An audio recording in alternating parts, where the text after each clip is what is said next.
대한민국에 있는 은섭이 이제 막 나온 커피를 쥐던 그때 아이스 커피가 뜨겁다며 놓치게 되고 때마침 대한제국에 있는 조영이 뜨거운 커피를 잘못 쥐어 놓치게 됩니다.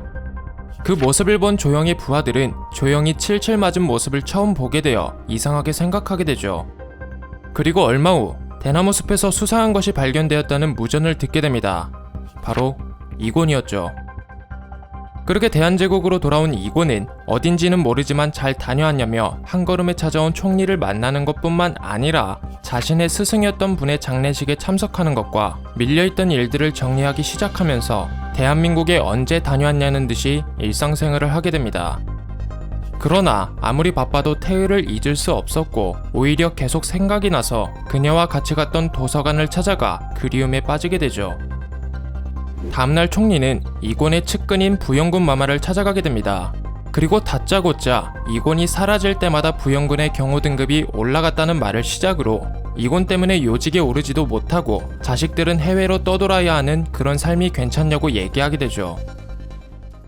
한편 태을은 이곤이라는 사람이 언제 있었냐는 것처럼 철물점 주인 살인사건에 온 힘을 쏟게 됩니다.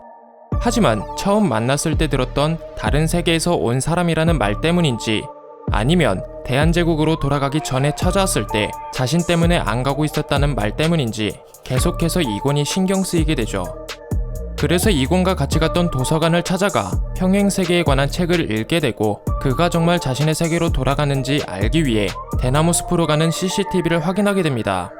그리고 역시나 대나무 숲으로 들어가는 것은 찍혀있지만 나오는 게 찍혀있지 않은 것을 보게 되어 정말로 돌아갔구나 라고 생각하게 되죠. 그렇게 태을은 그냥 이상한 꿈을 꾸었다고 생각하자 그냥 잃어버리자고 생각하며 퇴근을 하던 그때 지나가던 아이와 부딪히게 됩니다. 그래서 손에 쥐고 있던 신분증을 떨어뜨리게 되고 하수구에 빠뜨려 분실하게 되죠. 결국 태을은 단정하게 묶은 머리와 재킷을 입고 새로운 신분증 발급 신청을 하게 됩니다. 다음날 대한제국으로 돌아온 이림은 멀리 보이는 궁을 보며 생각에 빠지게 됩니다. 그리고 돌아가려 하던 그때 바위에 거세게 부딪히던 파도가 멈추고 같이 간 자신의 부하 또한 멈춰있는 현상을 보게 되죠. 하지만 별로 대수롭지 않게 생각하면서 멀리 보이는 궁을 다시 한번 쳐다보게 됩니다. 그 후 자신의 아지트로 돌아와 사진 현상을 하게 되고 수많은 사진들 중 몇 장은 빠루에 맞아 사망한 철물점 주인의 사진이었죠. 그리고 더욱 충격적인 것은 이제 막 현상을 마친 사진은 이곤의 측근 부영군 마마의 사진이었던 것이었습니다. 그 시각 태을은 저번에 감식을 맡겼던 핸드폰, 그 핸드폰은 대포폰이고 통화 내역도 전혀 없고 있는 거라곤 소리샘에 녹음되어 있는 새 건이라는 말을 들으며 그 핸드폰을 건네받게 됩니다. 그리고 소리샘에 있는 것을 듣게 되죠. 하지만 녹음되어 있는 것은 사람이 대화하는 소리가 아닌 그냥 뉴스에서 나오는 소리였습니다. 그래서 이게 도대체 왜 녹음되어 있는 거지? 라고 생각하던 그때 신재에게 새로 나온 신분증을 받게 되죠.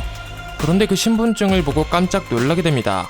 왜냐하면 사건들을 처리하다 시간 가는지도 몰랐던 그날은 이곤을 처음 만난 날 들었던 말과 똑같은 발급 날짜가 11월 11일이었기 때문이었죠.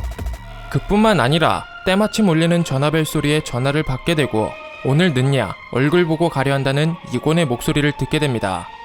그래서 태을은 어안이 벙벙한 상태로 허겁지겁 집으로 향하게 되고 집 앞에서 맥시무스와 함께 자신을 기다리고 있는 이곤을 보게 되죠. 그 모습을 본 태을은 못 믿겠다는 표정으로 신분증에서 자신의 모습이 어떠한지 하나하나 물어보게 됩니다. 그리고 머리는 단정하게 묶고 남색 재킷을 입었다는 이곤의 대답을 듣게 되면서 완전 패닉에 빠지게 되죠. 그 모습을 본 이곤은 아직도 믿지 못하겠다면 자신의 세계로 같이 가자고 말하게 됩니다. 그렇게 태을은 이곤과 함께 맥시무스를 타고 대나무 숲으로 가게 되죠. 그리고 차원의 문을 통해 대한제국으로 향하게 되고 그곳에서 은섭과 똑같이 생긴 조영을 보게 되면서 이곤의 모든 말들이 진짜였다는 것을 믿게 됩니다. 드디어 대한제국으로 가게 된 태을은 앞으로 어떻게 될까요? 구독, 좋아요, 알람 설정을 눌러주시면 정말 큰 힘이 됩니다.